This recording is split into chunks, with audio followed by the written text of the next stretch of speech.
Hey guys. This is part 20 of What If Naruto Was Azula's Bodyguard. Hit like and subscribe if you like this one, and also please check the author in the description. Let's start. We are pain, that's all. We are God.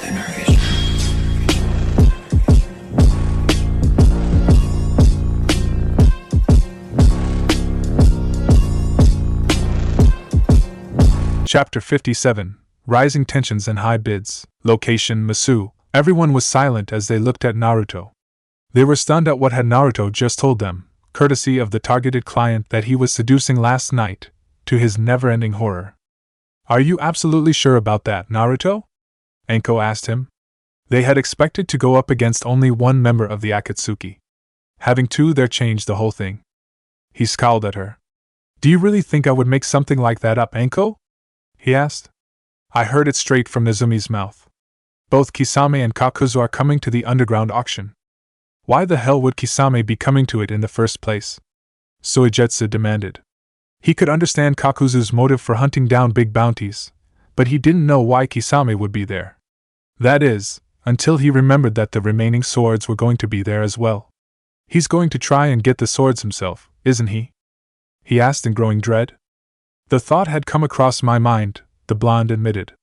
If Kisame got the swords, it is likely he could try and form a group of missing nin capable of using them. If that happens, 5 of the 7 swords would be under his control, and by extension, the Akatsuki. Chojuro finished what the blonde was thinking. It was a horrifying idea, to have the swords be used in such a way.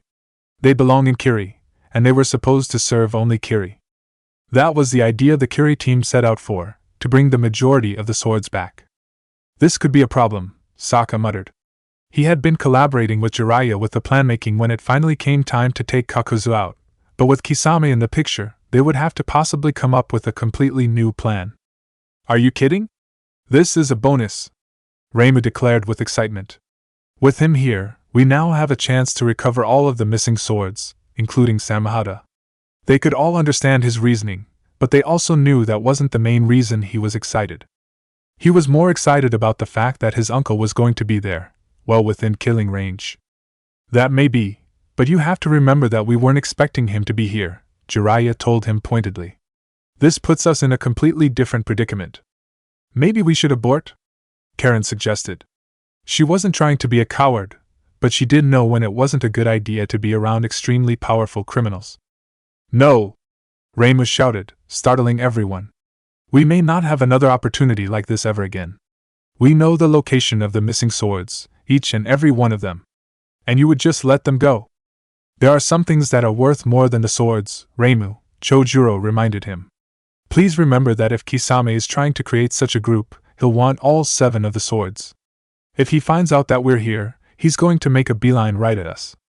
That's a risk we'd have to take. You're not fooling us, Reimu, Soijetsu told him with a roll of his eyes. The only reason that you want us to stay is because you now have a chance to go after your uncle, that's it. So what if it is? He asked with a growl. Now that the seduction part of the mission was over, his hatred for the Hozuki clan member was back in full force. Yes, I want to kill my uncle, is that what you want to hear? Our mission is to recover the swords, not go after Kisame, Chojuro reminded him sharply, his face set in a slight scowl. I know that. He sighed with exasperation, annoyance, and frustration. Why aren't you listening to me, Chojuro? We have a chance to recover all the swords. The 7 shinobi swordsmen of the mist would be to full strength in no time at all. I am listening, Reimu. But you're not focused on the swords. You're focused on your uncle. If you're not on point, you will not be any help to us. And if you're not going to help, you might as well leave us right now. The look on Reimu's face said that they would have to drag him away if they wanted him gone. Pardon me for interrupting the argument, June spoke, getting everyone's attention. But what's with the all fuss? One sting from Nyla's tongue and he'll be paralyzed just like any other. I don't know if Nyla will be enough to stop him, June, the wielder of Hiramikari, told her. He wasn't called an Oomodonai Biju, tailed beast without a tail, for just his ability to use Samahada. His own chakra is immense. It's possible that he'll be able to use his chakra to either make himself be able to move or to get rid of whatever poison your Shurshu has. That title is both a contradiction and an insult to a proper Biju, the QB commented from inside Naruto. How the hell can someone be a tailed beast if they don't have a tail? Am I the only one who's seeing that little tidbit of information? The blonde couldn't help but laugh at what the fox said. Even though he tried to stifle the laugh, the others still heard him. Is there something you find funny, Naruto? Jiraiya asked him.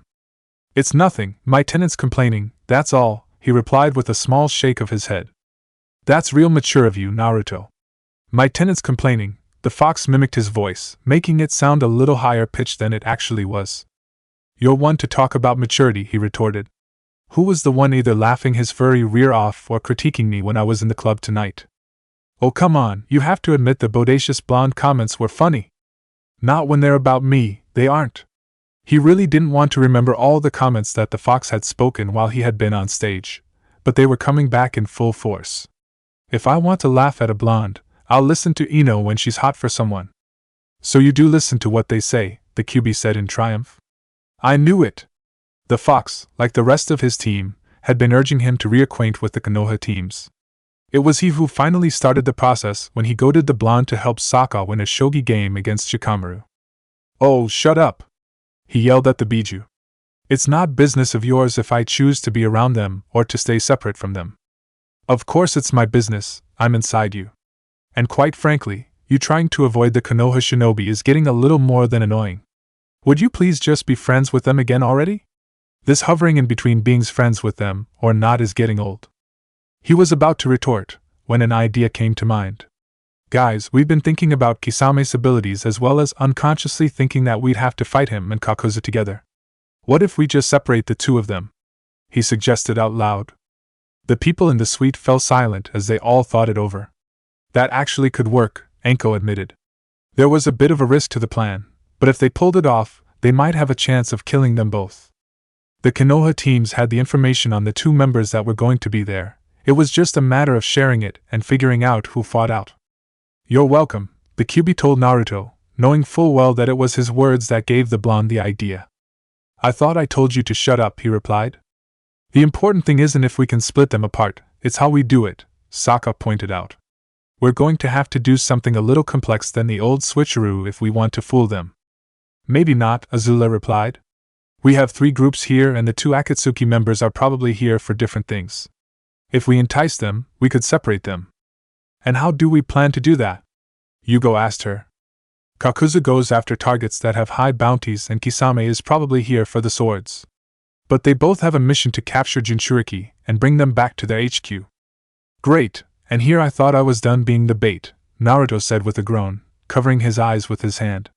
The action made his muscles stretched, giving the ladies a bit of a show, of which Azula appreciated very much.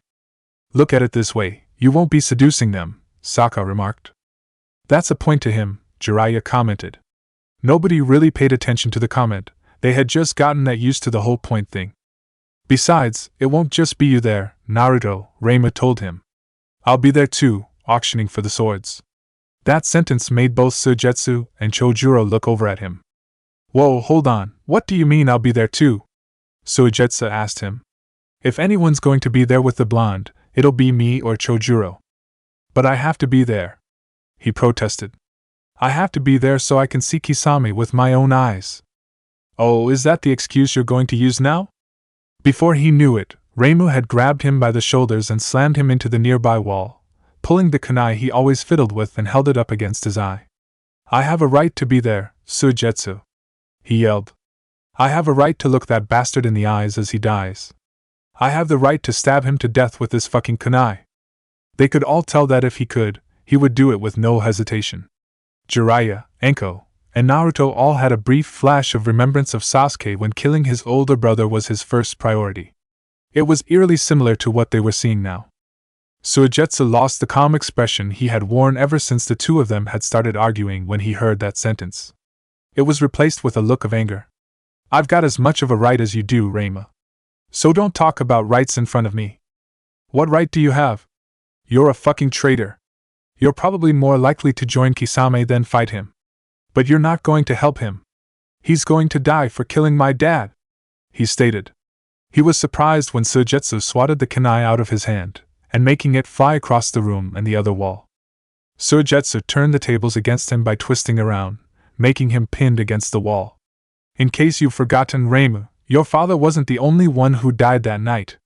My brother died too trying to stop Kisame from leaving, and your father was killed trying to stop them for some stupid misguided reason. Don't ever try to wave your father's death in my face when my brother did the same. Yugo, what's wrong? Karen asked her teammate. He was shaking and his lips twitched, like he wasn't sure if he should grin or not. Then she noticed that the skin around his neck began to turn dark. Anko-sensei! She shouted in warning. Let me kill something, Yugo muttered to himself. I want to hurt someone. Before he could anything else, a purple snake shot out of Anko's sleeve. It flew through the air and bit him on the neck. He went completely stiff and fell to the ground, landing flat on his face loudly. Both Suigetsu and Reimu looked over at him when they heard him fall. Their argument momentarily halted. Have you calmed down yet, Yugo? Anko asked her student nonchalantly. They had gone through the method of restraining his impulses so many times. It was practically second nature to them. Yes, I have, Anko-sensei, he answered, his voice muffled due to his face being on the floor. Even it had taken him longer to quell his instincts in the past. Once he felt the snake bite him, his body automatically reacted. He had been practicing quelling his instincts on his own, but the snake was always good for an emergency. Okay, now that everyone has calmed down some, Jiraiya said, looking pointedly at Suigetsu and Reimu. Perhaps we can get back to figuring what to do. I've got an idea, Sokka announced.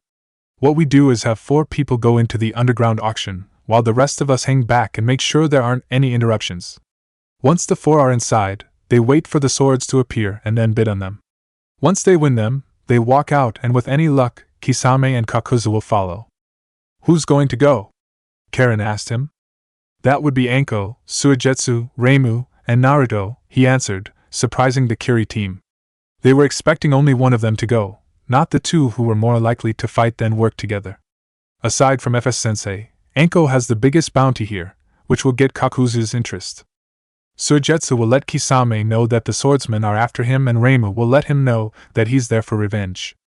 And we all know why I'm going, Naruto said, finishing off the tribesman's explanation. If we're sending in Anko because of the bounty on her head, why not send in Jiraiya? Suki asked them. It seemed logical to her. Jiraiya had the bigger bounty, and since Kakuzu had a sense of greed that defied definition, it would be the better trap. Mostly because if we sent him in, it's more likely they would be scared off than entice them, the blonde explained. There are only a few shinobi who actually stand a chance against a Sannin, and 2 of them are the other Sannin. And since Orochimaru was dead, there's just one other Sannin now. Well, now that's settled, how are we going to pay for the swords if we get them?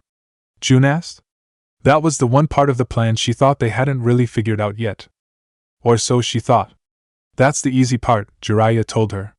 He reached into his vest and pulled out a small black book.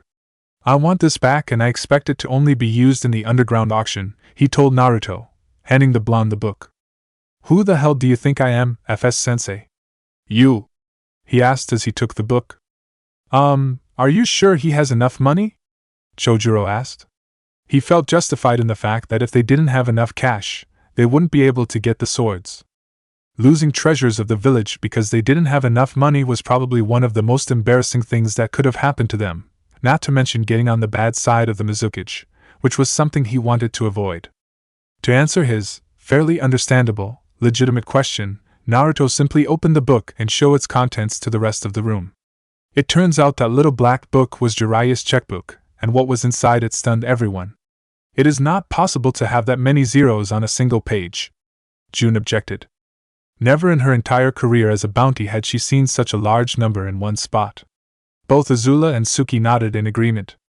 The former princess of the Fire Nation wasn't quite sure of how much was in the royal treasury. She made a mental note to write a letter to Zuko and ask, but it looked like the number could easily rival or surpass what they had. Say what you will about the series, but Aika Aika sells, the blonde told them with complete seriousness. Aika Aika doesn't just sell. Aika Aika sells very well, Jiraiya corrected him. And yes, that does make all the difference, he answered the silent question they all had on their mind. Yeah, whatever, Naruto replied with a roll of his eyes. Okay, now that we've basically figured this whole thing out, I'm going to do what I was originally going to do when I came in here. Any guy who went through the same ordeal, please feel free to follow. However, there's going to be a line for the toilet, he declared as he walked away from the room. With no hesitation, all the guys who had been a part of the seduction detail followed him. Later that night, Naruto sat on the balcony. He wasn't smoking, he just sat in silence. After the trip to the bathroom, he had changed into a shirt and a pair of shorts. He heard the glass door open but didn't turn his head. "Do you need something, Azula?" he asked her. "Only you," she answered with equal parts seriousness and sarcasm. She walked over to his chair and sat down with him. The chair was roomy enough for her to do so either of them was uncomfortable. "Naruto, can I ask you something? It's been bothering me for a while now." "Sure. What's on your mind? Why are you afraid of that Danzo person?" When she asked that question, she could feel him tense up slightly. "How could you tell?" he asked her after a moment's silence. "I know you just as well as you know me," she told him. "So why are you afraid of him?" He was silent for another moment before speaking again. "Do you remember when I told you that your mother was one of the few people that I was utterly terrified of?" How could I forget that day? She was still thankful that he had decided to show her and Zuko that their mother was still alive. Not only did it relieve their fears of her being dead, but Ursa also helped her daughter figure out her relationship with the blonde. Well, Danzo is another one of those people. When I was little, I lived in one of his orphanages. I was never offered up for adoption, I was the matron's slave in all but name, he explained. If I did anything wrong, I was beaten. And every week, he would come to visit me. He would teach me to read and write. If I got anything wrong, I would either feel his cane or be told how utterly worthless I was. I was told countless times how it was a great honor that he had chosen to teach me, but it sure as hell didn't feel like it. By the time I was 5, I had run away from the orphanage. As she listened, she began to hate the man for what he did to Naruto. "Did he send anyone after you?" she asked him. "In all honesty, I don't know. If there was one thing I actually learned in that orphanage, it was how to make myself scarce. It took a week for the Anbu to find me and bring me to the Sandaime. He had been so terrified when they brought him to the office of the Hokage. After Gigi managed to coax the story out of me, he put me in the building the Konoha 11 now live in. And I lived there until I left." "What happened after he put you there?" "I didn't know until the first night after we set out for this mission. I asked FS-sensei after everyone else went to sleep. Apparently, the orphanage I was originally placed in all too gladly sold me to the one I grew up in, and the reason Danzo kept visiting me was because he preparing to train me so I would become a shinobi under his command and obey only him. Once they found out that information, Gigi went to confronted Danzo about what had happened with FS-sensei, right behind him. He then gave Danzo an ultimatum: if he ever came near me again, he was a dead man. He must have listened because I didn't see him until the day we were given the mission. Why would he listen to one Hokage when it looked like he obviously dislikes another? A blind and deaf man would have been able to see the opinion Danzo had of both Tsunade and Jiraiya that day. If he was like that to Hokage, why would he be any different to another? I asked that as well. It turns out that Gigi and Danzo were friends at one point, but it soured over time. I think I was the last straw for Gigi because, according to FS-sensei, that was the only time he had ever seen his sensei threaten a friend with death. The idea still surprised him. He knew that his Gigi was the Sandaime Hokage and thus, a shinobi. But whenever he thought of the man, he could only see the kind old man who gave him a home of his own and watched over him. I had nightmares about Danzo for a while afterwards. He was always there, watching me.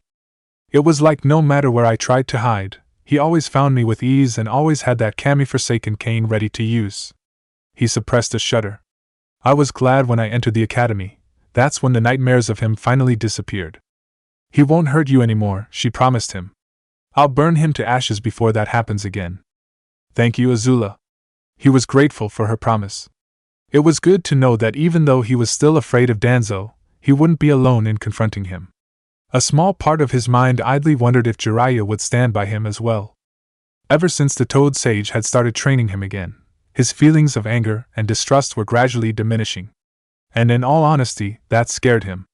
"Azula, what do you think of FS-sensei?" he asked her. She looked at him with surprise. What brought this around? It wasn't like him to ask questions like that. "Just humor me, please." She sat quietly as she thought it over. If I had met him as a stranger, I would think he was an oaf and a buffoon who spent too much time going after women or spying on them. But I also know that he is a powerful warrior with enough of a history and reputation to back up his word. And I also know that he is a good man, despite initial appearances, and a good teacher. She looked over at him.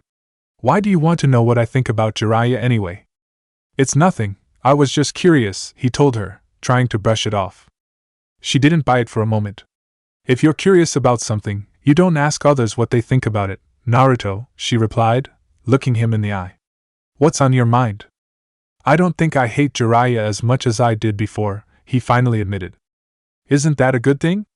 She might not know much about friends, something she was almost desperately trying to fix, but even she knew that liking someone more than hating them was a good thing. I wouldn't be so sure of that when it comes to the Konoha shinobi. You're still trying to hold on to that grudge? Yes, I am. She would have rolled her eyes if this wasn't a serious conversation. Naruto, if you wanted to keep the grudge, you wouldn't have come to this side of the planet in the first place. We would have stayed in the bending countries.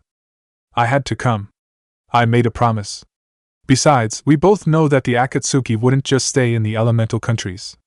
They would have come after me. I know, you decided to be selfless, she said with an annoyed sigh. You've always been like that, putting the needs of others above your own. What's wrong with being selfless? He asked. In all honesty, he didn't see anything wrong with being selfless. The only time he hadn't was when he left the village. It doesn't hurt to be selfish once in a while, she told him. You've never considered what you want before what others wanted. You could have said no to the promise and stayed away. But I didn't. As much as I could have been selfish, I also wanted that snake bastard to die, even if that meant helping others before helping myself. But you didn't have to. You said it yourself, you would have been able to have gotten us out of the village within a week. She shook her head. It amazes me that you would help Konoha out to kill a certain man, but you would still harbor a grudge against a few of their shinobi. What's your point, Azula? If you have begun to stop hating one of them, perhaps you could stop hating the rest of them, she suggested. And what exactly have they done to earn that? They've done nothing, but chase after me since I left. When they found me, they kept coming after me despite my attempts to make them leave me alone.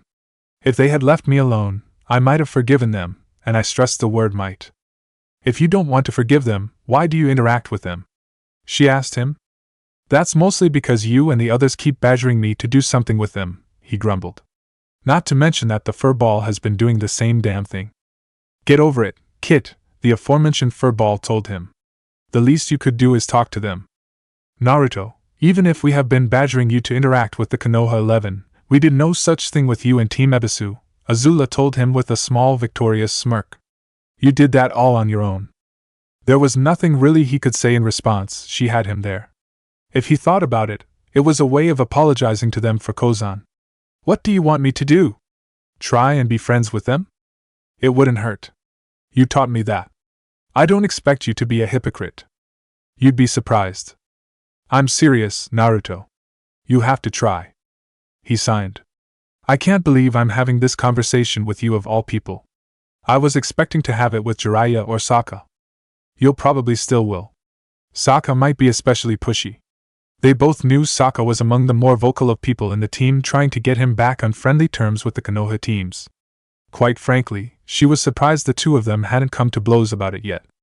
He snorted as he stifled a laugh. I think that'll happen after he and Suki are done in the shower. Azula tried to stay serious, but she couldn't hold it. It was no secret about what the tribesmen and Kyoshi warrior were doing in the shower. They were all tipped off when Sokka wanted to go last for the shower, despite their attempts to keep it down. After they shared a quiet laugh, she fell silent for a moment. Hey Naruto, I want to ask you something else. What about this time? It's about us. He grew confused and worried. What's wrong with us? Nothing is wrong with us, she quickly assured him. It's just, shouldn't we be doing more? All we've really done is held and kissed each other. His confusion and worry disappeared when he realized who she was unconsciously comparing them to. Are you seriously comparing our relationship to Sokka and Suki? Well, she trailed off, realizing what she was implying. The same two people who sneak off every chance they get so they can dance the bedroom tango? He asked her again. She began to squirm a little, making him smirk. The same two people who, all right, I get it, she cut him off, sprouting a small blush. She wasn't one to blush, but some of the things he said made her do so. Quite frankly, she hated it when he did that. Okay, yes, I'm comparing us to them. Please don't, I really don't want FS-sensei to hear about that one. Kami only knows what he'll say. It would only end with him trying to attack the Toad Sage, and end up with his head painfully pressed against either the floor or the wall. It's hard not to, she admitted. Sometimes, it just seems that they're winning. He looked his girlfriend. The last time I checked, we weren't in a race against them. He could only say it with amusement. Azula still sometimes saw things as competitions. That was one of the main reasons why she wasn't allowed in the kitchens at the Fire Nation Royal Palace.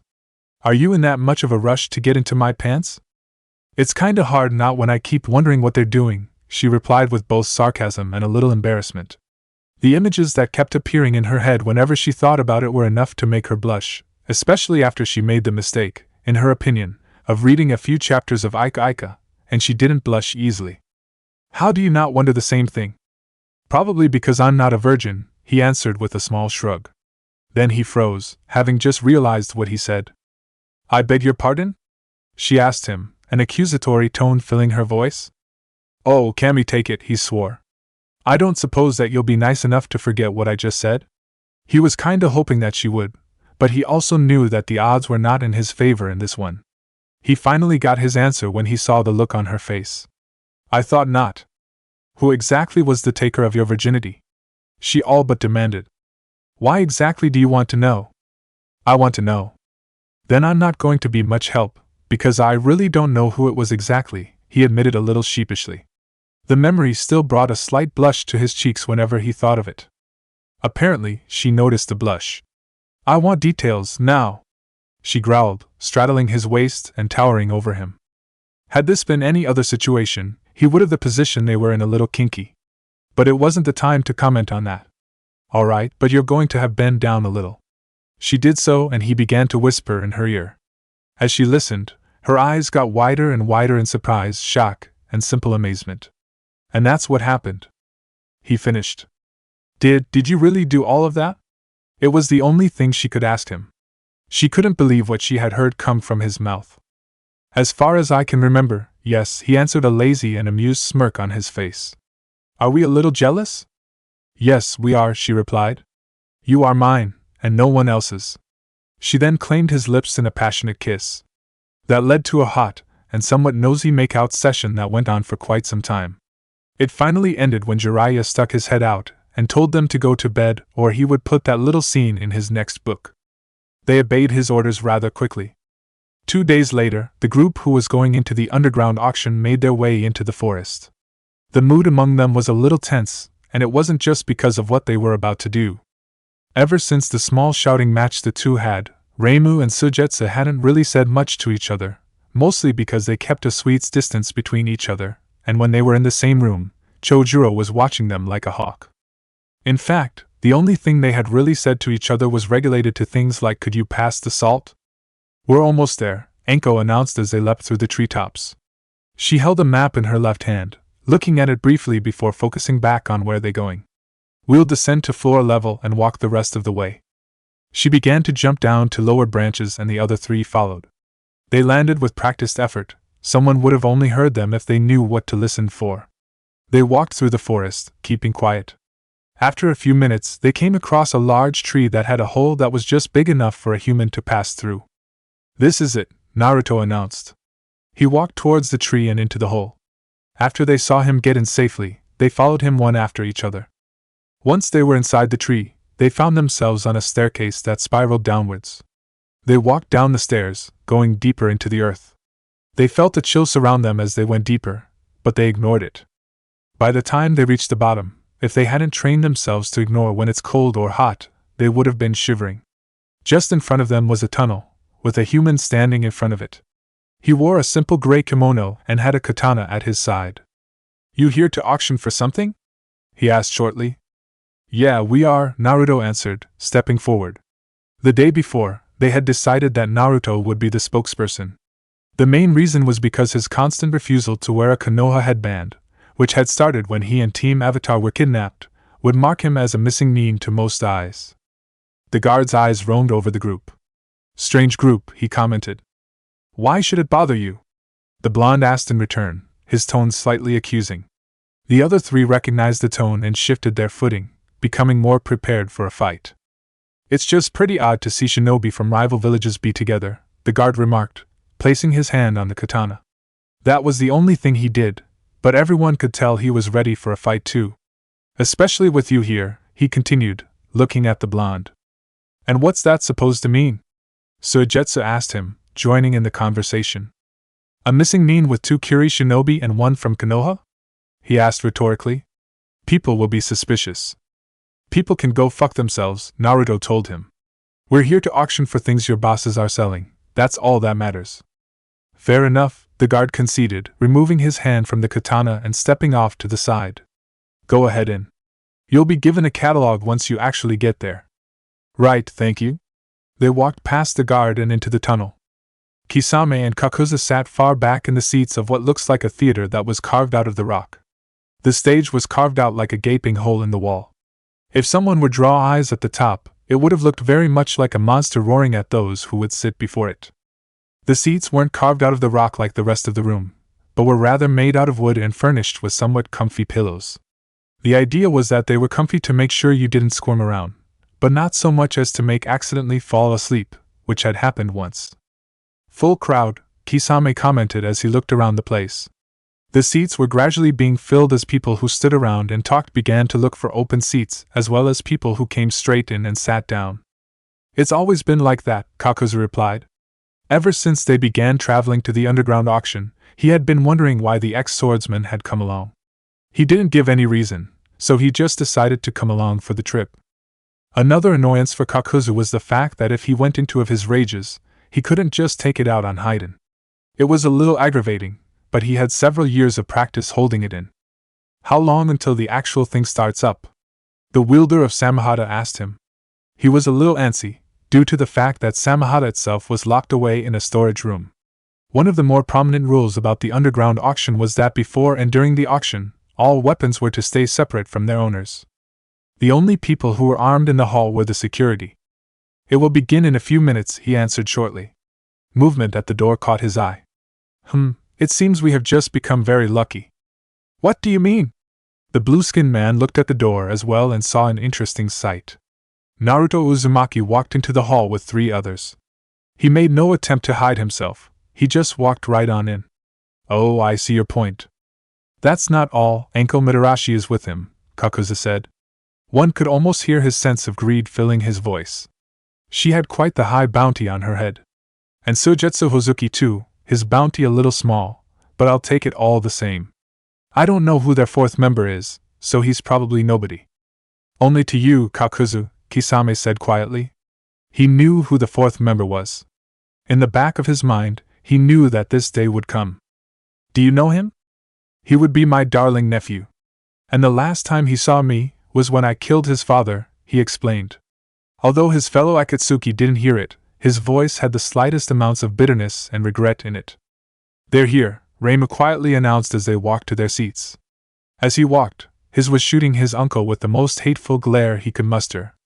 It looked like he saw it, because he couldn't keep eye contact every time he looked their way. The rest of us can see that, Suigetsu said shortly. He was the one who had the catalog in his hands and looking through it with a nervous eye. Even though Naruto had told them that Nozomi spilled everything, he still had a nagging feeling that they wouldn't be in the catalog. The 2 of you relax, if we want those 2 to follow us when this is over, we need to stay in here, Naruto told them as they found their seats and sat down. We know that, Reimu retorted. But he didn't take it any farther than that. His nerves were on edge, both from the fact that his uncle was near and the fact that the swords were close by. Do you think that they serve dango here? Anko asked, looking around. Is dango the only thing on your mind? Naruto asked her. It honestly looked like it to him. Then he remembered who she was dating. On second thought, never mind. To calm his nerves, and to get the forming images out of his mind, he lit a cigarette and began smoking. Almost immediately, someone came up to them. Excuse me, sir, he said to the blonde. If you tell me that there's no smoking here, this is going to go somewhere that'll make you feel very uncomfortable, he threatened, holding the cigarette up for the guy to see. However, he didn't even bat an eyelash. I was going to ask if you would prefer a cigar, sir. He held out a box of cigars for them to see. "Oh, no thanks," the blonde answered, a little embarrassed and trying to ignore the fox sniggering in the back of his mind. "I'm good."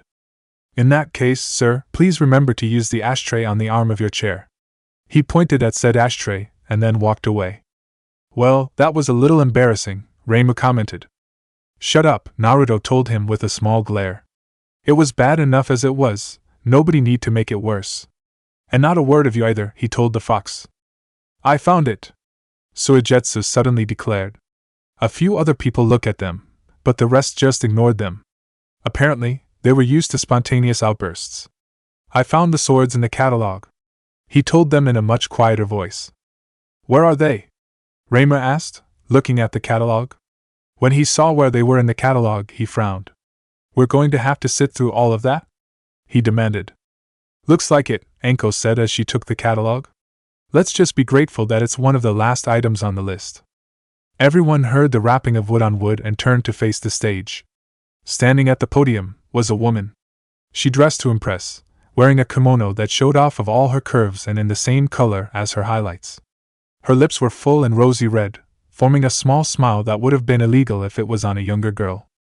"Welcome to the underground auction," she announced in a voice that everyone heard. "The bidding will begin presently. Please find your seats, and for those of you here who are not representing any of the families, please have your number paddle ready."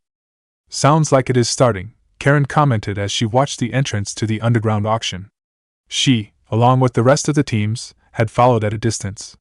Once they had found the place, they hung back and kept watch, seeing if anyone would try to come in or out. They were also able to communicate with the inside team via wireless radios. The guards had let them pass with them on, as it wasn't uncommon for representatives to receive their instructions from them. "There's no need to worry, Karen," Sokka told her, standing at the base of the tree she was in. All the shinobi in the group were amongst the trees while the remaining members of Team Paragon were situated around the bases of the trees. They were scattered around, that way they could have a much better field of vision. "Your boyfriend will be just fine." "Suigetsu is not my boyfriend," she snapped at him. "When he did say anything about Suigetsu?" June asked her from atop of Nyla. Both she and Sokka had joined Anko in teasing Karen about Suigetsu. Quite frankly, it was obvious that the two of them liked each other, despite them trying to deny it by insulting each other and occasionally hitting one another. Oddly enough, the only one who hadn't said a word about it was Jiraiya. Karen's only response was to start banging her head against the side of the tree. The entire trunk managed to vibrate each time she hit it. "I think she wants you guys to stop that now," Yugo commented with a straight face. "Sorry, we can't help it," the bounty hunter replied with a smirk on her face and not an ounce of apology in her voice. "We need something to relieve the tension on a mission, and it gets boring sometime listening to Naruto and Sokka argue." "Hey, don't mock our arguments. They're extremely important," Sokka told her with a glare. "You don't even know who is winning," Azula replied with a roll of her eyes. "If everyone could shut up for a moment, I can get into contact with the inside team," Jiraiya said, joining the conversation and effectively cutting it off. After everyone fell silent, he contacted the other team. "How are we doing, Naruto?" he asked through the radio. "We've got confirmation on both the items and the targets," the blonde replied in a hushed whisper. Everyone heard him, having turned to the same channel to listen in. "However, we're going to be in here for the long haul, since the items are among the last being auctioned. Just keep us advised if anyone is coming in or out. Don't worry about us. You just keep your eyes on the prize." "Talk about stating the obvious, FS-sensei," he replied in dry sarcasm before disconnecting. They all stayed silent as they waited for anyone to show themselves. For some, the waiting was the worse than the actual thing. Time would seem to stretch to an almost unbearable length. The one who had it the worst was probably Azula, if her fidgeting and clenching her hands were anything to go on. "Everything will be fine," Suki assured her, noticing her fidgeting. "Why should it matter to you?" she snapped. "Sokka's not the one in there, is he? Don't start telling me that everything will be fine." She fell silent for a moment, and then looked at the Kyoshi warrior. "I'm sorry, you didn't deserve that," she apologized, meaning it. While she was still not used to apologizing for her actions, she tried to be sincere and not go overboard in the process. "It's okay. I'd probably be the same way if Sokka was in there." She quickly glanced over to see if the tribesman was listening in. When she saw that he wasn't, she turned her attention back to Azula. Don't ever tell him I said that. He won't hear it from my mouth, she promised. But it's a little too late for that now, isn't it? She looked pointedly at the Kyoshi warrior, making her blush a little. Hey, what are you two talking about? Sokka asked, looking over at them. They could hear the curiosity in his voice and see in his eyes. Nothing, they replied in perfect unison. The curiosity turned to suspicion. But he didn't have the chance to follow up on that suspicion. Akela sniffed the air and gave him a little growl. He instantly went on the alert and looked around. His eyes locked onto a man who making his way to the tree. The others saw him, made sure to stay out of his line of sight. Once they saw him enter the tree, Sokka contacted the inside team. Naruto, someone's coming in. He began rattling off the details. They waited to see the man come in, ignoring the auctioning that was going around them. When the man finally entered, they all watched him make his through the seats. False alarm, Sokka, Naruto told him through the radio as the man finally sat down. He's not with the Akatsuki, just one of the families. Right, got it, the tribesman replied. We'll still keep a lookout. By the way, how are things going in there? We're in the double digits, that much I can tell you. I stopped paying attention after that, he answered before disconnecting the radio. He looked over at the others.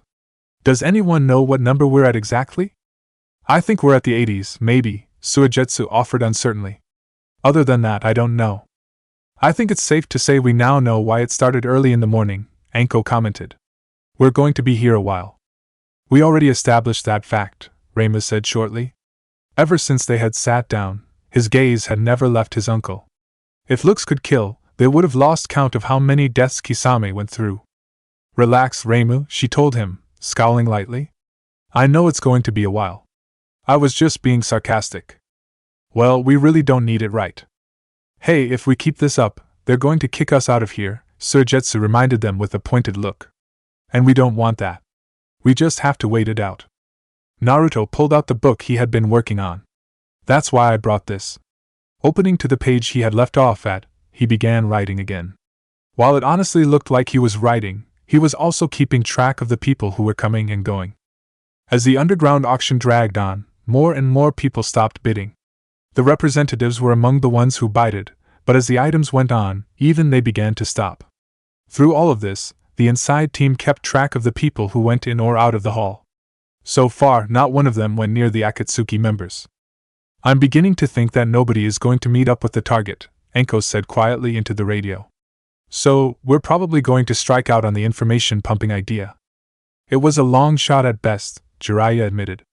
I guess we'll just have to focus on the swords and the targets. You mean we weren't doing that in the first place? Naruto remarked, stubbing the finished cigarette in the ashtray. His remark made the others there smile, and also made Enko suppress a snigger. Does anyone know where we are in the items? Reima asked. By his count, they had already been in the hall for a good 4 hours. There weren't clocks anywhere in there, and he didn't have a watch, so he was mostly guessing. As if to answer his question, the lady at the podium, who also was the auctioneer, made the announcement they've been waiting for.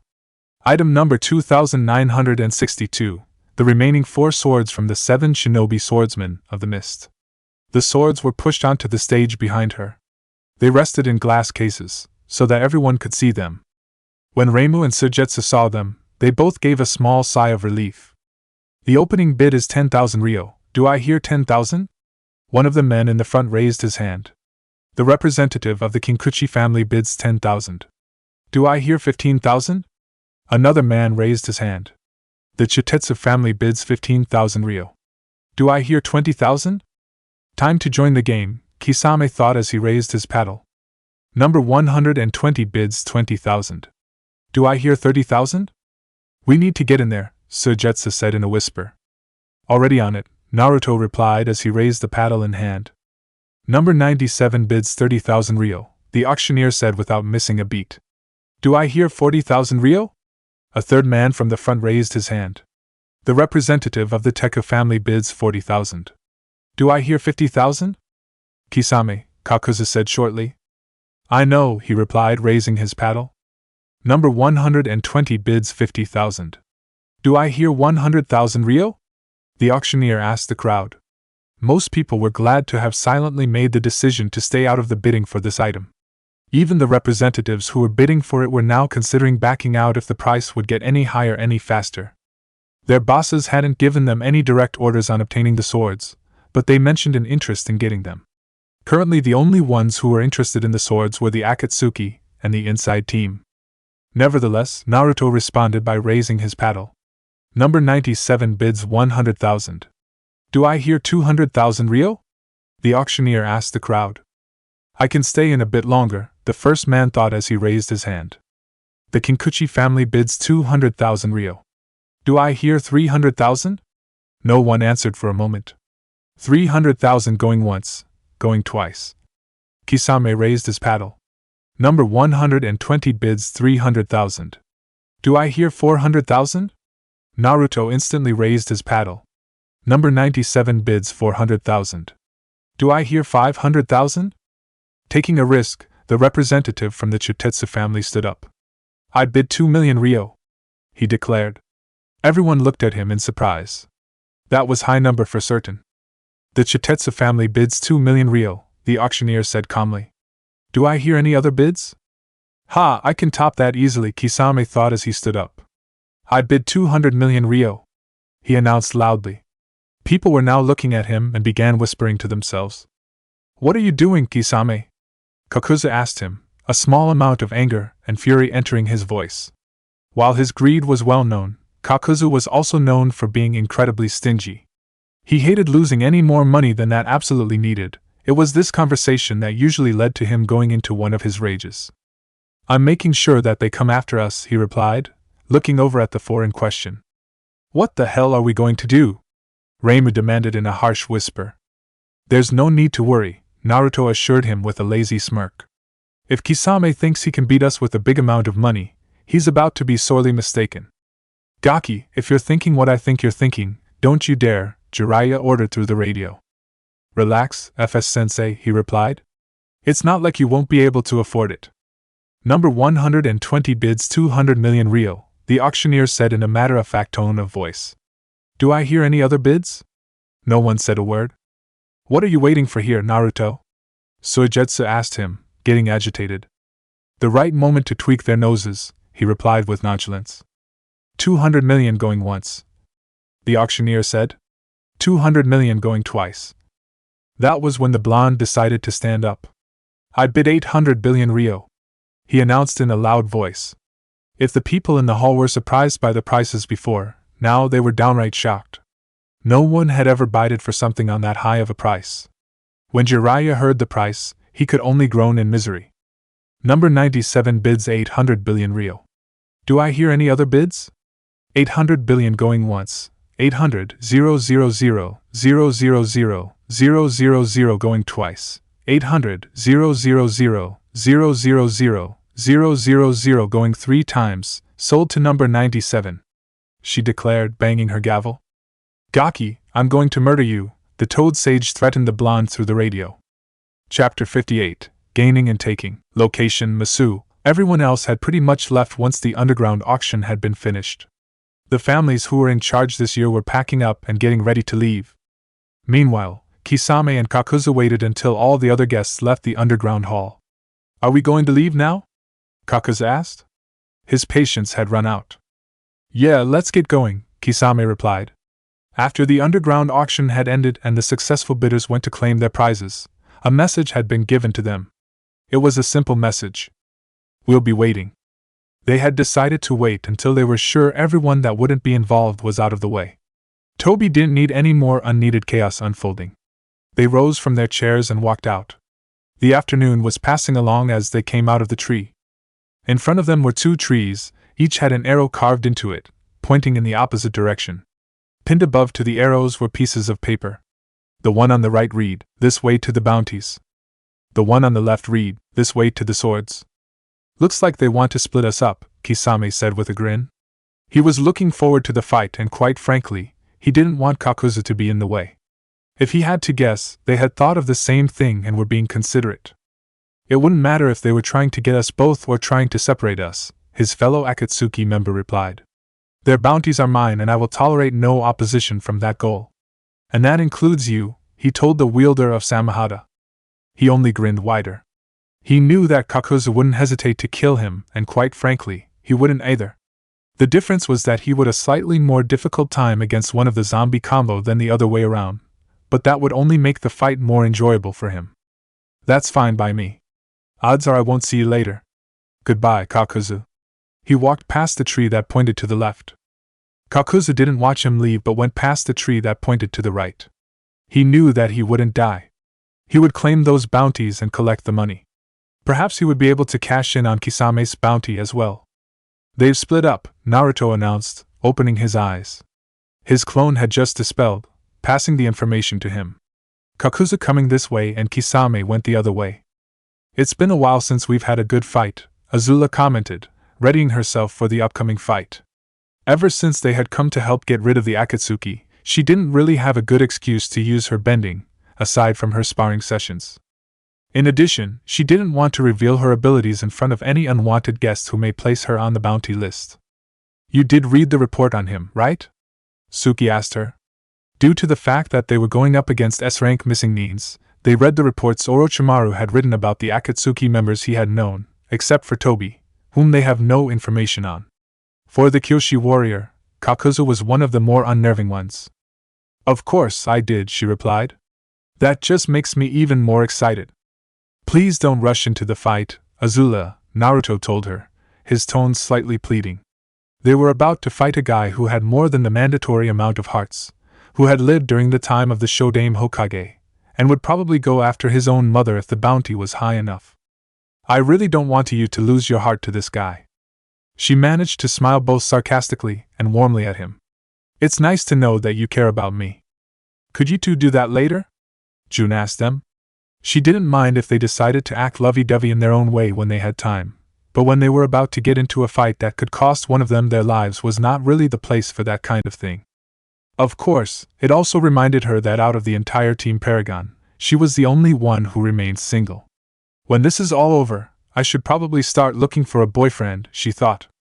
June is quite right, Jiraiya agreed from the tree branch he was sitting on. Keep the displays of affection to when we're done here. You know, when you said going to murder me, I thought it would have been by your hands, Naruto remarked with a grin, looking up at the Toad Sage. Shut up, Gaki, he snapped. I'm still mad at you.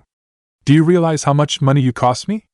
This was one of the reasons he didn't let anyone take a look at what was in his checkbook. It's not you couldn't afford it. You've got much more than that, the blonde replied. Besides, we both know you're putting the finishing touches on your latest Ika novel, so you'll probably get all the money back without a problem. It's the principle of the matter. I give you my money and I expected you to be careful with it. Instead, you blow a whole chunk of it. He rolled his eyes. Look, if it makes you feel any better, let's call it payback for when you took my money and wasted it when we were looking for Tsunade. The only difference here is I wasted your money on something useful. Jiraiya's response was a glare that could have burned a hole through multiple trees. No, the difference there is that you got your money back. And you will too, once you release the next Ika novel. Guys, you're going to have put this fight on hold, Sokka told them as he opened his eyes, put his shoe back on, and drew his Zanpakuto. He's here. They all went silent at the announcement. It didn't take long for Kakuzu to walk into the small clearing. Very impressive, he commented, looking at the water paragon. I'm surprised you don't have a bounty on your head. I probably used to have one on the other side of the planet, the tribesman replied offhandedly. He was never sure if he did have one, considering he was the only non-bender in the group and the Fire Nation had been more worried about Aang, and made a mental note to ask Zuko about that. It doesn't matter in the end. What? You can't have the bounty, so you're going to take my heart instead? He went still when he heard that. You know about that, don't you? He asked. It was a rhetorical question, but one he needed to hear the answer to.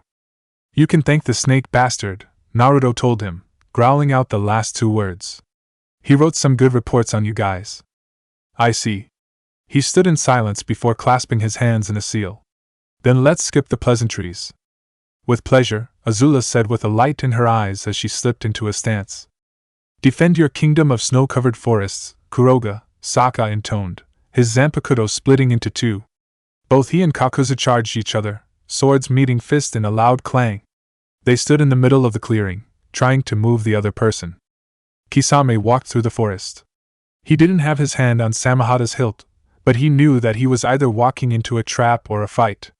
If he was a betting man, he was more of a rigger. He knew what he was walking into. It'll be interesting to see how they fight together, he thought. That thought was followed by a bittersweet one. Reimu has grown. Before he had left, he always had a bit of a soft spot for his nephew. The kid always said that he would join the swordsman and take Samahada from him. As he thought about his nephew, the night that he left unconsciously came to mind. He could still see Kenji's body on the ground, the side of his head bashed in from a blow by Samahada. He pushed the memory away. This isn't the time to think about that. Chojuro, Suigetsu, and Reimu were waiting in the nearby clearing. You took your sweet time, Suigetsu commented. He had folded his arms, like he didn't care about what happened next. What can I say? I enjoy a good walk, he replied with a shark-like grin. So, are you going to try and capture me? Bring me back to Kiri and face judgment? Lady Mizukage has already passed judgment on you, Chojuro told him. He hadn't folded his arms, but instead let them hang down at his sides. They were loose, ready for the upcoming fight. You are to die by our hands and our swords. He managed to restrain the urge to snort in disbelief. You really think you snot-nosed brats have a chance against me? Your brother tried the same thing and he died, he said to Suigetsu. He said nothing in return, but his face turned into a scowl. What were you planning to do with the swords, Kisame? Chojuro demanded. Would you believe me if I told you I was going to send them back to the village as a gift to your new Kage's reign? He asked with false innocence. I think we can all agree that would be complete and utter bullshit. Ah, well, I had to try, he said with a grin. The grin faded when he looked at his nephew. How have you been, Reimu? He asked. Why the hell do you care? His nephew snapped. While his arms hung at his sides, they were tightened up. His hands were clenched and almost looked like they were shaking. In his right hand was a kunai. I can't be curious about how my nephew's been? Lighten up, Rai, you're too serious, he told him, using his childhood nickname for the kid. When he was younger, Reimu would always get annoyed and told him that his name was Reimu, not Rai. You lost the right to call me that the night you killed my dad, Kisame. He wanted to attack him right then and there. But he knew that wouldn't do much good. Even though he didn't show it, Samahada's wielder flinched slightly. That was an accident, Reimu. I swear to Kami and on Samahada, I never meant for that to happen. Whether you swear it or not doesn't matter. It happened. And now I'm going to kill you. He couldn't help but laugh. And with which sword will you do that with, Reima? Will it be Kiba? How about Shibuki? Maybe you'll use Kabadawari? Or perhaps Nurbari will be the one you will wield? Which sword will it be? He was actually curious about it. If Reimu was with two of the swordsmen, that meant he was being considered for one of the swords. I told you a long time ago that I would take Samahada from you. I meant every word of it, he reminded his uncle. It was that dream that kept him going through the years of loneliness, beatings, suffering, and humiliation from both his peers and seniors. To take Samahada from his uncle's cold hands and become one of the 7 swordsmen. He couldn't help but grin when he heard that. Well, here it is. He drew Samahada, who seemed to quiver in excitement for the upcoming fight. Come and take it. That was Suigetsu needed to charge him, drawing Kubikiribocho. With a shout, he swung the blade down at Kisame's head. Instead, it met Samahada. The sound of the swords clashing against each other seemed to ring throughout the forest. Both Suigetsu and Kisame wore grins that bordered on manic. I've wanted to do this for a long time. Suigetsu told him with glee. Then I shall gladly provide, he replied. Using his superior strength, he pushed the Hozuki clan member back. Suigetsu instantly responded by pushing back. The two struggled to move the other, putting their all into it. That is, until Kisame suddenly disengaged. He pulled his sword away from Kubikiribocho, making his opponent stumble forward. Grasping his sword in 2 hands, he swung down at Suigetsu, intent to cleave him in 2, or at the very least, to bash his head in. Despite what happened next, he wasn't surprised when Suigetsu turned to water and Samahada passed through him. A shadow fell over him, and when he looked up, Chojuro seemed to hang in the air. Hiramakerii Kaiho, Hiramakerii unleashing! He shouted, holding his sword high as the bandages came off. Chakra came forth from the 2 holes in the blade and formed into a blue hammer. He swung down, aiming for Kisame's head and back. Impressive timing, Gaki, Kisame told him. But also stupid. Spinning his sword with a speed a stranger would think he didn't have, he swung it onto his back just as the hammer came down on him. It struck the sword, making it quiver. The hammer faded away as the chakra holding its form was eaten. You should have known that it's always a bad idea to use chakra-based attacks against a wielder of Samahata. Chojuro landed on the ground in silence, his blades still locked with Samahata. We didn't know, Suigetsu told him as he reformed with his sword still in hand. That was so I could have enough time to do this. He swung Kubikuribocho hard and fast at Kisame's head. But while he may have swung hard, he didn't swing fast enough. Kisame caught the sword with free hand, with almost contemptuous ease. While blood did drip from the hand, Suigetsu couldn't make Kubikuribocho even budge. That was just pathetic, Suigetsu, Samahata's wielder told him with disdain. I expected you to do better than that. Suigetsu only smirked in reply. What's he smirking about? Kisame wondered. When he heard the sound of feet charging, he got his answer. He tore his gaze from Suigetsu and looked up to see Reimu charging straight at him. Still charging into things, he thought with some nostalgia. And here I thought you had changed. When his nephew had gotten close enough, he pushed Samahata forward, catching Reimu in the stomach. Scales burst through the wrappings on the sword and tried to pierce his chest. Suetun, Mizudepo no Jutsu, Water Style, Water Gun Jutsu. Suigetsu took one hand off of the hilt of his sword and fired a round of water at Kisame's face. The blue-skinned man saw it coming and jerked his head out of the way to avoid it. Only getting a graze on his broke his concentration long for Suigetsu to tug his sword free and knock Samahata away from Reimu, tearing the scales away. Suetun, Mizurappa, Water Style, Wild Water Waves. Chojuro, having been able to disengage from Samahata, flashed through the hand seals and spewed forth a jet of water out of his mouth, directing it at Kisame and forcing him to use his sword as a shield. Even though the water pounded uselessly against Samahata, which ate the chakra that created it, both the sword and its wielder were pushed back away from the Kiri shinobi. Are you hurt, Reima? Suigetsu asked him as they regrouped. I'll be fine, it didn't draw blood, he answered. It may have hurt somewhat, but he was able to ignore it so long as he focused on the fight. You were wearing mesh armor underneath your clothes, weren't you, Reima?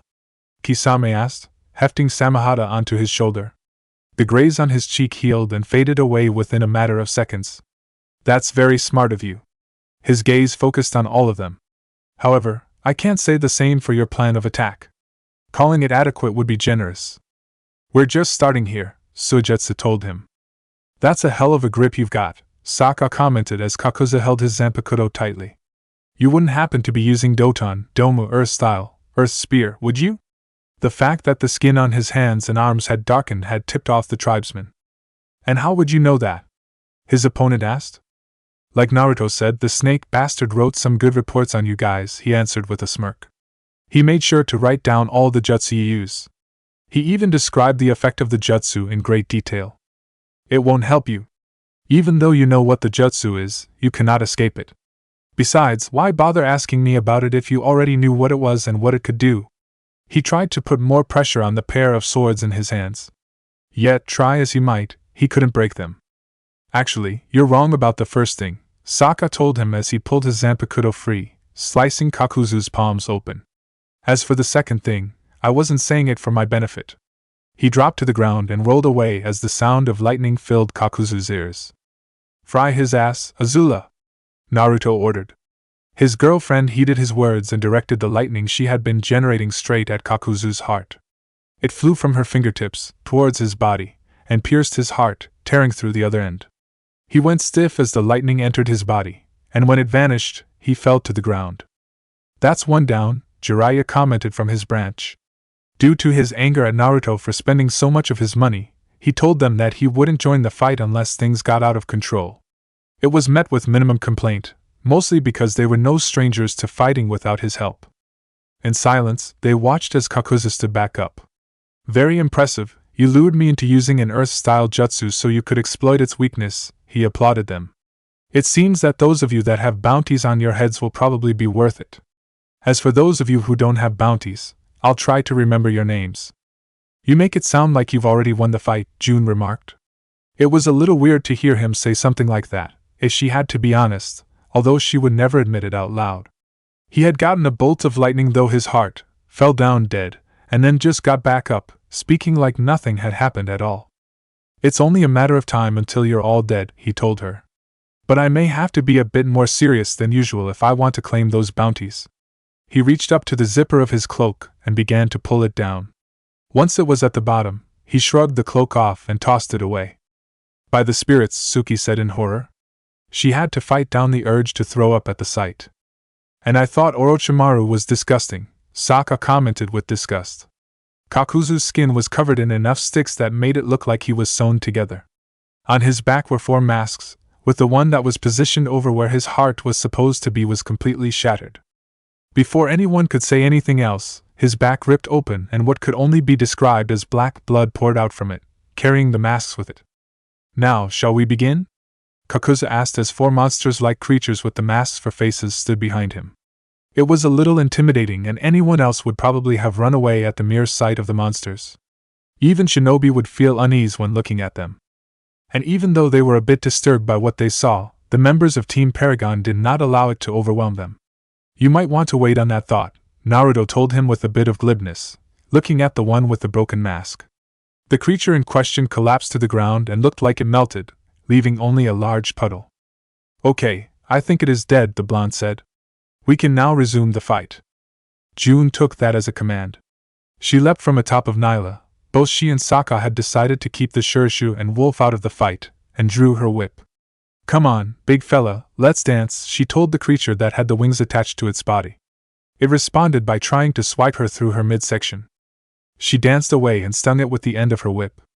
"You're gonna have to be faster than that," she taunted, spinning low and cracking the whip against one of its legs. Both Suki and Sokka had decided to fight Kakuzu himself. The two had often sparred against and with each other, so they knew how to work together. When Kakuzu tried to focus on one of them, the other would distract him. They never stayed in one place as they fought him, they always kept moving. Ducking, leaping, turning, and attacking, they kept moving, never letting him get an easy target. Growling in anger, he finally clasped his hands together. "Katon Zukaku, fire style, searing migraine," he snarled. At his side, the creature with the red lips opened its mouth and an immense amount of fire poured out, flying towards the two. "Oh no, you don't," Azula said. Bending her own fire into existence, she bent it at the jutsu and cut it off. The 2 different kinds of fire clashed together, trying to claim dominance against the other. They swirled around each other, twisting and curling against one another before the brief conflict was won by Azula, who was able to keep up the stream of fire while Kakuzu had to cancel the jutsu lest he wanted to die from chakra depletion. When she saw that the jutsu had been cancelled, Azula pressed the attack, bending fire at the creature. "Right on, John, lightning style, false darkness," Kakuzu said as he clasped his hands in a hand seal. The creature with the yellow-nosed mask opened its mouth and fired lightning at Azula. But Naruto had stepped into the path of the lightning. He took a waterbending stance and let the lightning hit him right on the fingertips. "I guess chakra-based lightning is different than bender-generated lightning," the blonde thought, gritting his teeth as the lightning entered his body. The pain he felt was sharper than the pain from lightning a bender would have given him. But he was able to focus on what to do instead of the pain. "June, line them up," he shouted. The bounty hunter heard his words and began to lure the winged creature towards his line of would crack her whip against it, and backed off when it tried to attack her. "Any time now would be great," Naruto told her as he struggled to hold the lightning in and not let it destroy him. "Just give me a minute. This is not exactly easy," she shouted at him as she twisted to the side, avoiding a swipe from the creature. "Just a little bit more and perfect." She twisted her head to look at him. "Okay. You can discharge now." "Thank you." He redirected the lightning at the winged creature and let it loose. As the lightning flew towards the creature, June leapt out of the way. Meanwhile, Kakuzu had taken notice of this. "I guess he's not as smart as Itachi said he was," the Akatsuki member thought with a small smirk. "Doesn't he know that wind beats lightning?" He clasped his hands again into a hand seal, albeit a different one. "Futon, Atsugai, wind style, pressure damage." Compressed wind spewed out of the winged creature's mouth. It crashed against the lightning and engulfed it, rendering it useless. It flew on, barreling towards Naruto. Kakuzu thought he had him, until the blonde suddenly ducked down and rolled out of the way. What? Then he realized what Naruto was planning. He didn't forget that wind beats lightning. He lured me into using a wind-style jutsu when he directly in front of my lightning heart. He urged the lightning creature to get out of the way. It managed to do so, but the jutsu clipped it, taking out the entirety of its left arm. Damn it, Naruto swore as he and June got back up on their feet. And here I thought we had it. It had their plan to take out 2 of the hearts within the opening minutes of the fight. That way, Kakuzu would be down 2 hearts as well as 2 chakra styles. Well, we'll just have to try again, June remarked as she charged back into the fight. How much you want to bet that the others are having an easier time than us right now? He asked aloud, following her. How much you want to be that the others are having an easier time than us right now? Suigetsu asked his 2 other teammates, as he panted slightly. The fight against Kisame was lasting longer than they were expecting or preferred. The mere fact that Samahata kept taking their chakra was something of a hindrance. Not to mention the hilt could be extended, allowing Kisame to use the sword like a flail. Do we look like idiots, Hozuki? Reimu asked back with slight annoyance. He was too focused on the fight to be properly annoyed by what Suigetsu has said. We need to figure out a way to get Samahata away from him. Thank you for that statement, Captain Obvious, the wielder of Kubikura Bocho replied with blatant sarcasm. Obvious or not, he's right, Chojuro told him. If they could get Samahata away from Kisame, the danger of having their chakra taken would disappear. But the problem was that if they tried to take it away, there was a good chance that the sword would try to get back to Kisame. And if they tried to wield it themselves, it would pierce their hands in order to get free. You know, I'm fairly certain that you 3 were supposed to fight me, not run away and hide, Kisame said aloud as he got closer to where they were. They had fallen back and regrouped to think of a way to win the fight. So far, they didn't have anything. Come out, wherever you are. I guess we'll have to oblige him if he wants to taunt us like that, Suigetsu said with clenched teeth. Before the other 2 could object, he leapt out of the tree he was hiding in and charged at his opponent, his sword ready to be swung. When he was about to strike Kisame, he twisted low and aimed for his feet, intending to slice his target's feet off, or at the very least, knock him to the ground. Nice try, Kisame thought. Swinging Samahata low, he not only managed to block the strike, but he also sent Suigetsu skidding away. Suiton, Suikoden no Jutsu, Water Style, Water Shark Bullet Jutsu. A shark made of water formed around his hand, and when he pointed it at the white-haired shinobi laying on the ground, it surged forward towards him. For a brief moment, it looked like it would hit him. Of course, that was when reality came back into play. Suiton, Suiden no Jutsu, Water Style, Water Bullet, Reimu cried. A torrent of water shot out of his mouth and slammed into the water shark, knocking it into a nearby tree. Both jutsu collapsed when they made contact with the wood, turning into a small cascade of water. The ground around the tree was soaked within a matter of seconds. Next time, wait for us, Reimu yelled at Suigetsu. We need to work together as a team. Don't lose your frigging head. I heard you the first time, he shouted in return. Standing back up with Kubikura Bocho in hand, he charged at Kisame again. This time, however, both Reimu and Chojuro joined him in the fight. They all attacked Kisame together. While Suigetsu and Chojuro had worked together before, Reimu had not. So they weren't working in complete tandem. It was more like a mostly successful dance. When Reimu saw a chance at attacking his uncle, he would try and take it. However, it sometimes interfered with what either Suigetsu or Chojuro were trying to do, forcing them to back off to avoid a swipe from Samahata or improvise. Meanwhile, Kisame didn't really move from where he stood. He made the occasional step to either block or attack. But that was it. He knew that they wouldn't dare risk using jutsu against him. Samahata would either render the jutsu useless while also take their chakra in the process. He relied on that fact, forcing them to back away every time he tried to hit them with his sword. He was enjoying this fight. He honestly couldn't remember the last time he had even gone against even one of the other 6 swords, much less 2 of them. As Reimu swerved and ducked to avoid a swipe from Samahata that would have sent him flying, he was trying to think of a way to get an edge on his uncle. Suiton, Mizudepo no Jutsu, Suigetsu said, pointing his finger at Kisame's face. A round of water shot from his fingertip and sailed through the air. It would have hit him, and mostly likely have put a hole through his head, had he not used Samahata to block the shot. That gave Reimu an idea. Suigetsu, Grab his free hand. Suigetsu was mystified but did as he was instructed. He reached out and grabbed Kisame's free, dragging it close to semicircle in Kubikurubocho's blade. He was intent to make the wielder of Samahata have one less hand. Kisame noticed and tried to yank his hand free. It was in that moment when Reimu made his move. Drawing his father's kunai, he lunged forward and plunged it into the hand that held Samahata. What happened next would seem longer to Reimu than it actually was. Hissing in pain, Kisame unconsciously released his grip on Samahata. The sword fell to the ground and landed with a sound that seemed to echo in the surrounding forest. They all stared at the sword in silence for a long moment before they all moved. Suigetsu shoved Kisame back away from the sword while Chojuro kicked it away. Scales pushed out from the wrappings as it landed, making it look like it had grown legs. It scuttled back towards the struggling Kisame, intent on rejoining its master. When Reimu saw what the sword was trying to do, he leapt for it and grabbed it by the hilt, skidding on the ground as he maintained his hold on the sword. "Guys, I've got Samahata!" he cried out. Both Chojuro and Suigetsu immediately backed off of Kisame and leapt towards his side. Kisame smirked slightly as he stood up, pulling the kunai out of his hand.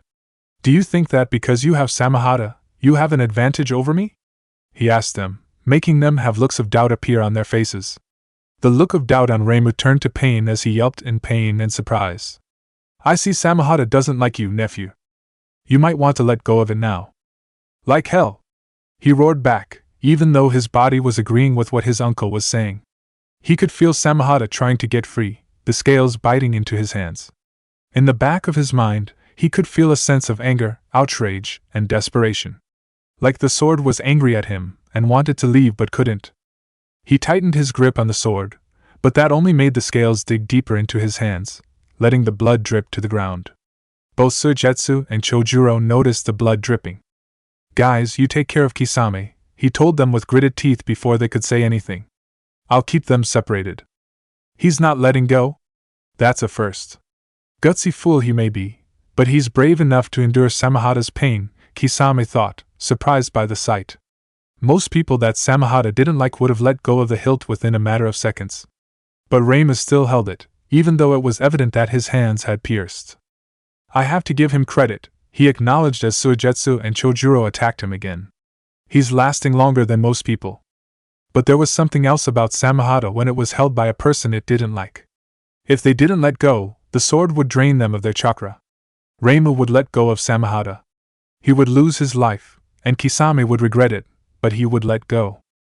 It was only a matter of time. It had taken them a while, but Team Paragon had managed to take out the lighting creature, via a very creative use of a wind jutsu from Naruto, fire bending from Azula, and Sokka's boomerang. They were now down to 2 hearts, and it didn't look like it was going to be easy taking them out. "I don't think I'll be able to something like that again," Sokka admitted, panting slightly. His use of his Zanpakuto was beginning to get to him. It was one thing to use it in a spar. It was another thing to use it in an actual fight. The rest agreed with him. They had been cutting it close with that last tactic. They didn't want to admit it, but the fight with Kakuzu was getting more and more horrendous as time went on. Even though they had taken out 2 of his hearts, he acted like that didn't slow him down. "We need to take him out with one blow," June said. She had been fending off the wind creature throughout the entire fight. While she knew the forms of the other 3 bending arts, she had stayed with the one she was most comfortable with, the one her grandfather had all but beaten into her. The only time she had strayed from the airbending forms was when the creature tried to attack Nyla. She beat it back with an aggressive use of firebending forms and would have gotten hit by either Kakuzu or the fire creature, she wasn't sure who, had Azula not pulled her out of the way and returned fire with her own bending. "Anyone got any ideas?" "I've got one," Naruto admitted. Before he could give it to them, Kakuzu decided to interrupt them by landing in their midst. Before he could reach out and grab hold of anyone, they all scattered and backed away. Out of the forest came his 2 remaining creatures, moving quicker than you would expect from. Everyone focused on their targets, Naruto switching out with Azula so she could join the fight against Kakuzu himself, drawing her daggers from her belt. "You know, when I once told you that you must enjoy playing with fire, I'm pretty sure I didn't mean this," the Kyuubi pointed out, watching as Naruto dodged a swipe from the creature.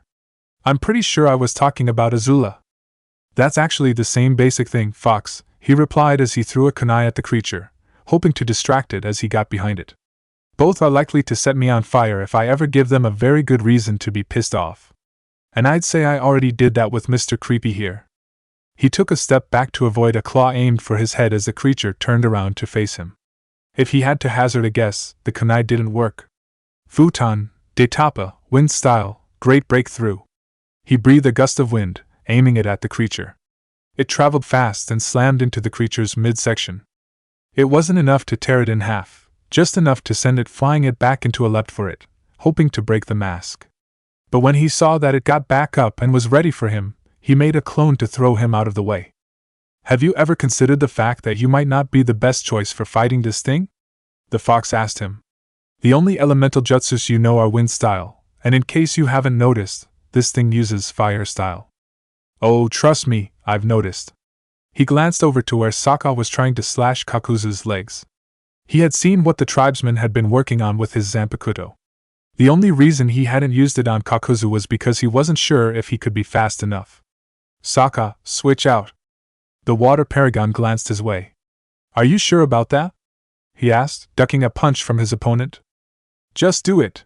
You're probably the only one fighting who take this creature down in one shot. They silently counted down, pivoted, and leapt for the other's target. Naruto landed with a high kick and created a clone, the two of them setting into his Tsuinkin, twin fist. They worked together as one, even though they used opposite bending forms. Sokka never stayed still for his target, mixing waterbending forms with airbending forms. Both he and Suki did it to Kakuzu, always moving, taking Kakuzu's strikes and turning them against him, allowing them to strike. He applied the same idea against the fire creature. He danced, ducked, stabbed, and slashed. It didn't do much damage to the creature, more like irritated if the expression on Kakuzu's face was anything to go by. Too close for comfort.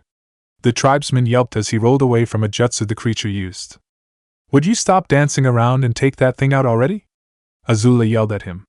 While Naruto and his clone were working together, she and Suki were doing the same thing. They weren't really pushing him back, but he wasn't them away. For all intents and purposes, it was a stalemate. I thought Aang was the one who did all the jumping around. Would you give me a minute, please? He shouted back at her as he slashed at the creature's side. This is the first time I'm using it in real combat. There should be less talking and more doing coming from you. He held his tongue, even though he had a very, and he meant very, sarcastic response. Leaping back to put some distance between him and the creature, he took a solid stance and breathed deeply. Garo, hungry wolf, he said, swinging his Zanpakuto down in a cross slash. From the space where the two swords had crossed, a spectral wolf appeared and leapt for the creature.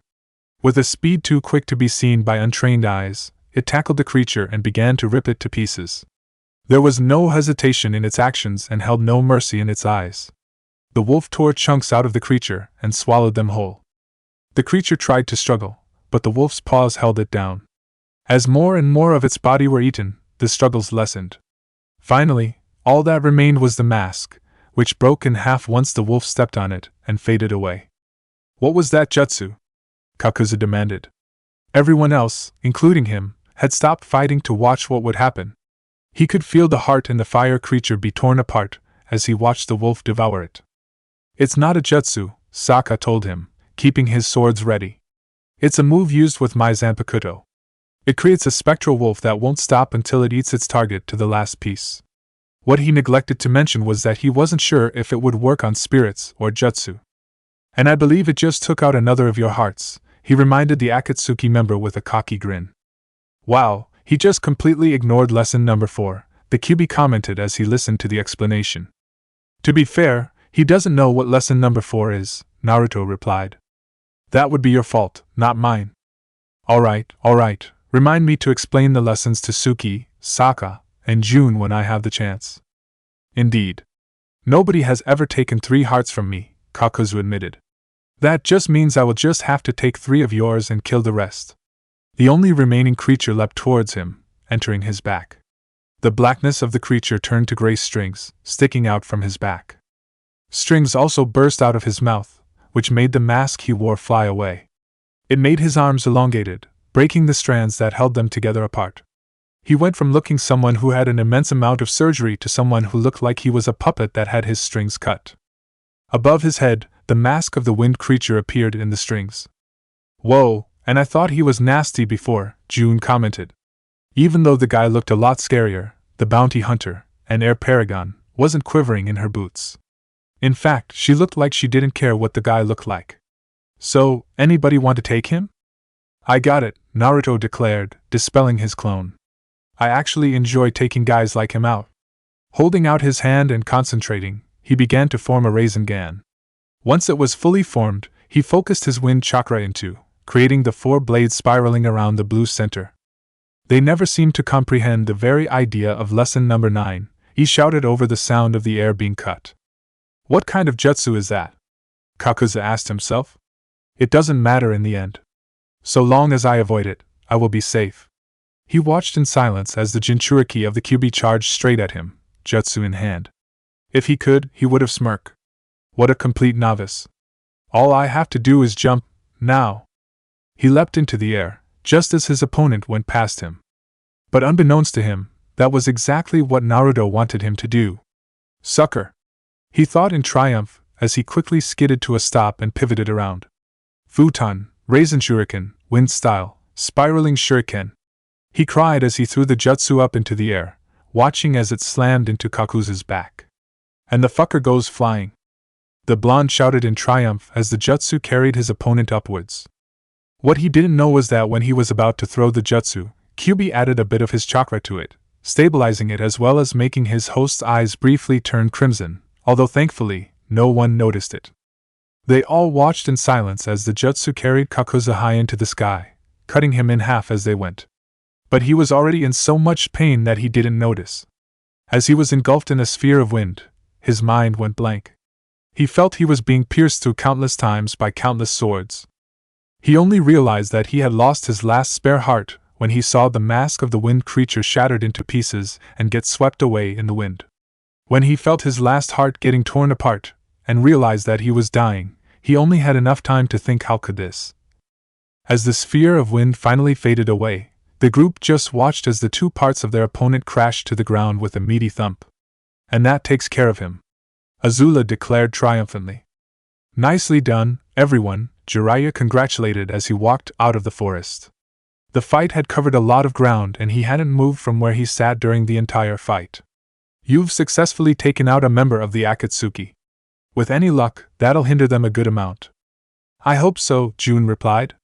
She walked over to where Kakuza's head laid. The bounty people on this side of the planet just need the head, right?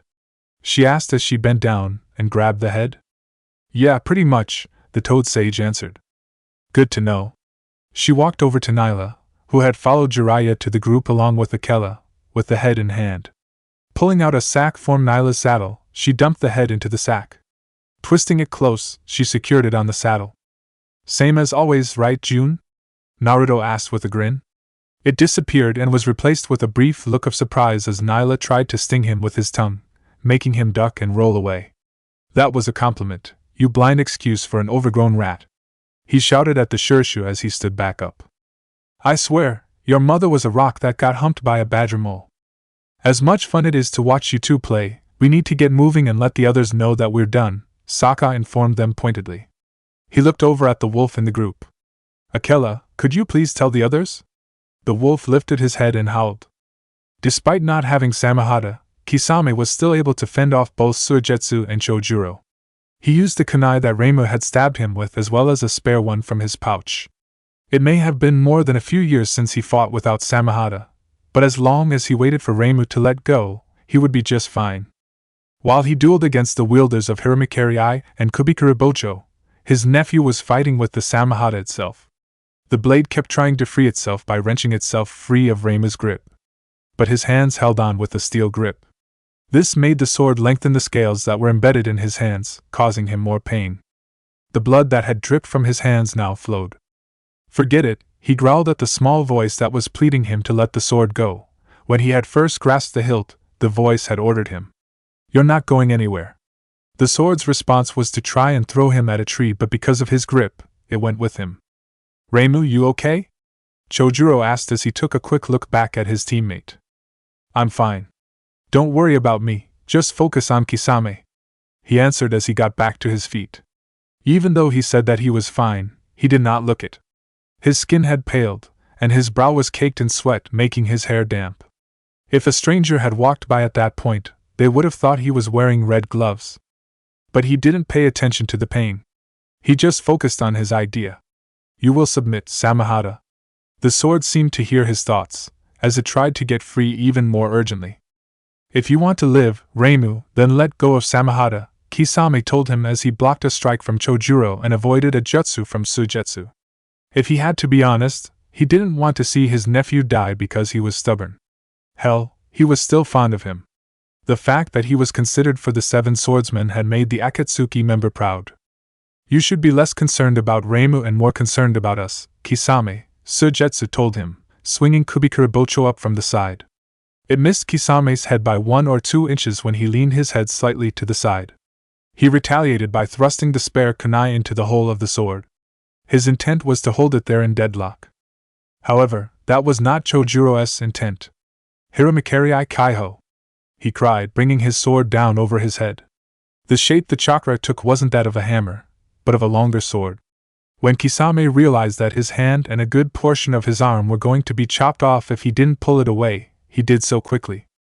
Hiramikarii flew through the space where it had been, hitting nothing but the air.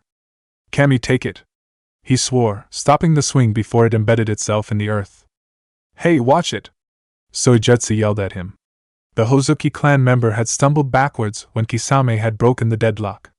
The swing would have done serious damage to him if he hadn't pulled back in time. Before anyone said anything in response, a howl echoed through the forest. That's funny. I would have thought all the animals in the forest would have run away after the sounds of battle, Kisame noted as the howl faded away. He knew from experience that a forest during or after a battle was virtually devoid of animal life. Then he remembered something. That was the white wolf, wasn't it? He asked his opponents. Yeah, it was, Reimu answered in a strained voice. He was sweating harder than before, and it was obvious that he was trying to stop his hands from shaking. And yet, it seemed now that, even though he looked like he was weakening, Samahata wasn't struggling harder to break free. In all honesty, it looked like it was struggling less. If the others managed to win against your friend and kill him, they would signal us with Akela's howling. Kakuzu isn't my friend. He was simply another member of the Akatsuki, he told his nephew before looking him over. You look a little pale there, Reimu. You sure you don't want to let Samahata go? I told you already. I would take Samahata from you, he replied. Why would I give it back to you now when I have it in my grasp? As if it had heard him, Samahata lengthened the scales embedded in his hands. He couldn't help but scream in pain as the scales burst through the other side of his hands. That would be why, Kisame answered. And if you're not going to let go of Samahata, then I guess I'll just have to take it from you. He leapt over both heads of Suigetsu and Chojuro, catching them by surprise, and charged directly at his nephew, kunai ready to fight. Suetun, Mizudepo no Jutsu. Suigetsu fired off multiple rounds of water from both hands at the blue-skinned Akatsuki member's back. But he was running in a zigzag pattern, so the rounds missed. Kami, damn it all! He swore, grabbing the hilt of Kubikuribocho and charging forward, still firing off rounds with his free hand.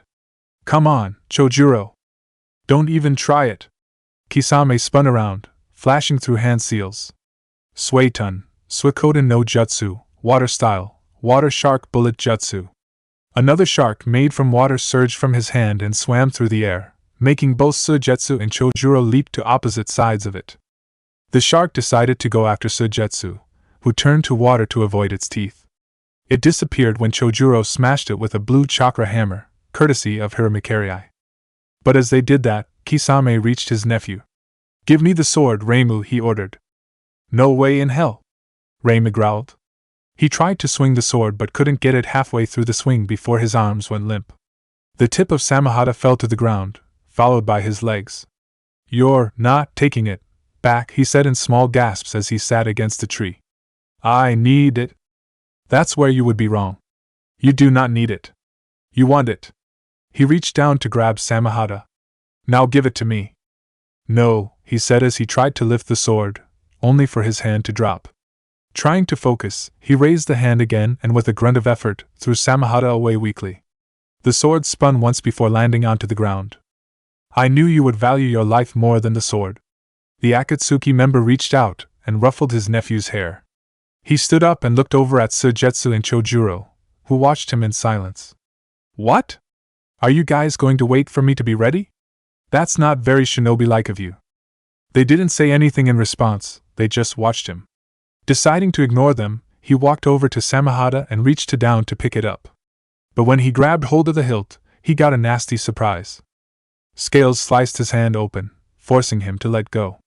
What the? He thought in surprise. Scales also came out through the bandages covering it, landing on the ground and pushing the sword up off of it. It was then that Kisame got the biggest surprise he could ever have had. Samahata, for the lack of a better word, hissed at him. When it tried to scuttle past him, he lunged for the hilt again. Suetun, Miserapa! Chojuro spewed a jet of water from his mouth, forcing the Akatsuki member back away from the sword, making him drop the spare kunai he had in the process, allowing it to keep scuttling. When it reached Reimu, the hilt extended and placed itself with an almost gentle care on his hand. As soon as that happened, an orange glow engulfed the hilt and the hand.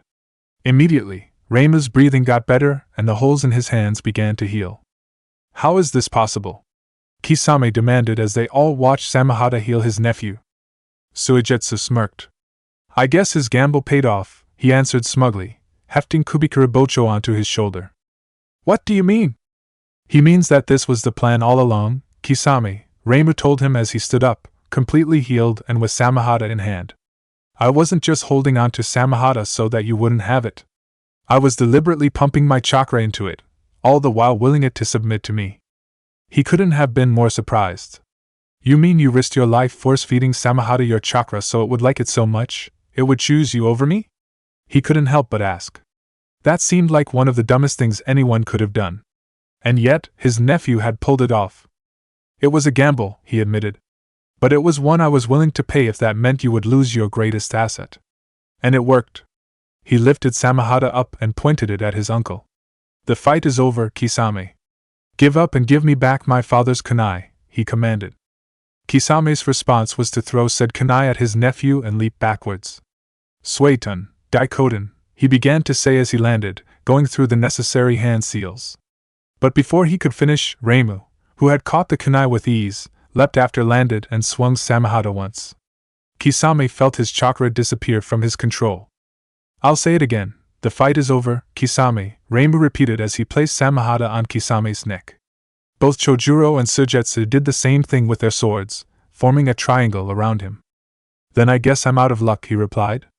They all knew he was.